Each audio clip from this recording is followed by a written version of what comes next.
மிகுந்த முதல்வர்களே, சிந்திக்க வைக்கும் நடுவர்களே, கல்வி சிலையை செதுக்க வந்த ஆசிரியர்களே, சிப்பிக்குள் இருக்கும் முத்துக்களே, முத்துக்களை பெற்றெடுத்த பெற்றோர்களே, என்னுடன் பயிலும் மல்லிகம் முட்டிகளே, தமிழ் சொந்தங்கள் அனைவருக்கும் இந்த தமிழ் கூடல் விழாவின் சார்பான பணிவான வணக்கம். இன்று மொழிகளின் முடிசூடாராணி எங்கள் அன்னை தமிழ், அவளின் சிறப்பை தாய்மொழியின் சிறப்பு என்ற தலைப்பில் நான் பேச வந்துள்ளேன். சில நாட்களுக்கு முன்பு என் தாயிடம், அம்மா நான் தமிழை பற்றி பேச போகிறேன் என்றேன். அதற்கு அவள் சிரித்தபடியே கூறினாள், கண்ணே, நீ தமிழை பற்றி பேச வரவில்லை, நீ தான் தமிழில் பேச வந்திருக்கிறாய். ஆம், தாய்மொழியை பற்றி பேச நமக்கு தகுதி தேவையில்லை. நாம் தான் தாய்மொழியின் அடையாளமும் வழித்தோன்றலும். தாய்மொழியாம் தமிழ், அது வெறும் வார்த்தைகளின் தொகுப்பல்ல, நமது மூச்சு, நமது இரத்த நாளங்களில் ஒளிந்திருக்கும் சரித்திரம். யாமறிந்த மொழிகளிலேயே தமிழ் மொழி போல் இனிதாவது எங்கும் காணும். அடடா, என்ன ஒரு அற்புதமான வரிகள்! பல மொழியில் தேர்ச்சி பெற்றாலும் தமிழின் சுவையால் ஈர்க்கப்பட்ட பாரதியின் வரிகள் இவை. அவை நேரே, உலகிலேயே எனக்கு எத்தனை வயது என்று கேள்வி கேட்கும் தகுதி கொண்ட ஒரே மொழி அது என் அன்னை மொழி. தமிழை பற்றி பேசும்போது என் உள்ளத்தில் அச்சம். நான் தமிழை பற்றி பேசும்போது நிலம் பூரிக்கும், கடல் அர்ப்பணிக்கும். நான் பாட வானம் வசப்படும், மானமை செலுத்தும். ஏனென்றால் தமிழ் ரத்தத்தில் கலந்திருக்கும் ஜீவநதியே தமிழ்தானே. உலகில் எத்தனையோ மொழிகள் பிறந்திருக்கலாம், வளர்ச்சி பெற்றிருக்கலாம், இவ்வளவு ஏன் இறந்து கூட போயிருக்கலாம். ஆனால் இன்றளவும் இளமை மாறாமல் இருக்கும் ஒரே மொழி அது எங்கள் அன்னை மொழி. தமிழுக்கு அமுதென்று பேர், அந்த தமிழின்ப தமிழ் எங்கள் உயிருக்கு நேர் என்று தான் பெற்றெடுத்த பிள்ளையை போலே கொஞ்சுகிறான் தமிழ் மொழியின் புலவன் பாரதிதாசன். வானத்திலும் பறக்கும் மேகத்திலும் தமிழின் ஓசையை கேட்டேன். இவ்வாறு தமிழ் தந்த கொடையை வெறும் கவிதையோடு நின்று விடவில்லை. பாசமாய் சொல்ல வார்த்தைகளை தேடினேன். தமிழே, நான் இருக்கிறேன் என்று நேசம் கொண்டது.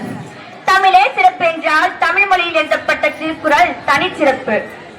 உலக அளவில் எந்த நாட்டையும் எந்த மதத்தையும் சாராமல் எவ்வாறு மனிதர்கள் இன்புற்று வாழ வேண்டும் என்ற கருத்தை என் தாய்மொழியில் 2 அடியில் கூறிவிட்டான் என் ஐயன் வள்ளுவன். அவையிலே பல பேருக்கு தமிழ் ஒரு பழமையான மொழி, அதற்கு என்ன தனிச்சிறப்பு இருக்கலாம் என்று சிந்திப்பார்கள். தமிழ் பழமையான மொழியாக இருந்தாலும் நவீன அறிவியலுக்கு ஈடுகொண்டு நிற்கும் என்பதே நிதர்சனமான உண்மை.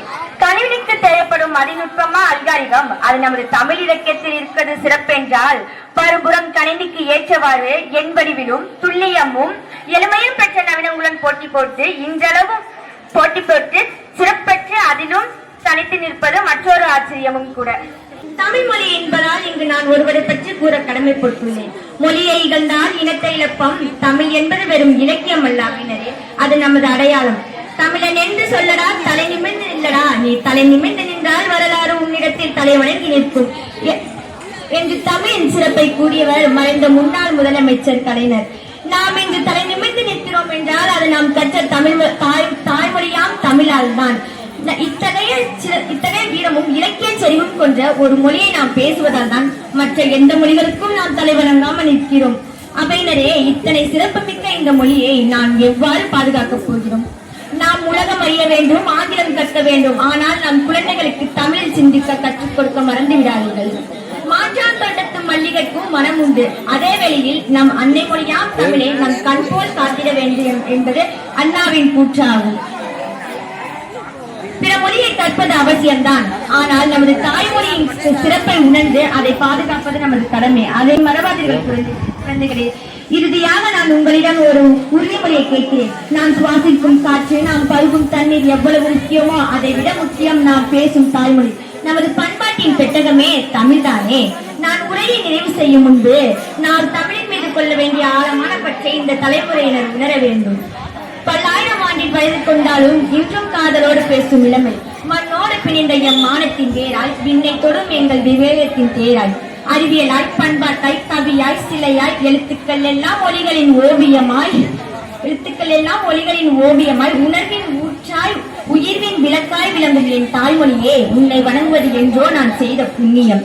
தமிழில் எழுத பழகுங்கள், அது அறிவுக்கண்ணை திறக்கும். தமிழில் பேச பழகுங்கள், அது உணர்வின் வேகத்தை கூட்டும். தமிழில் சுவாசிக்க பழகுங்கள், அது உங்கள் சுயமரியாதை உயிர்ப்பிக்கும். இந்த குறுகிய நேரத்தில் தமிழின் பெருமையை எவ்வாறு நான் கூறுவேன்? இருப்பினும் இந்த மாபெரும் சந்தர்ப்பத்தை எனக்கு வழங்கியமைக்கு நன்றி. வாழ்க தமிழ், வெல்க தமிழர் என்று கூறி 3 எழுத்தில் நன்றி கூறி 5 எழுத்தில் வணக்கம் சொல்லி 7 எழுத்தில் விடைபெறுகிறேன்.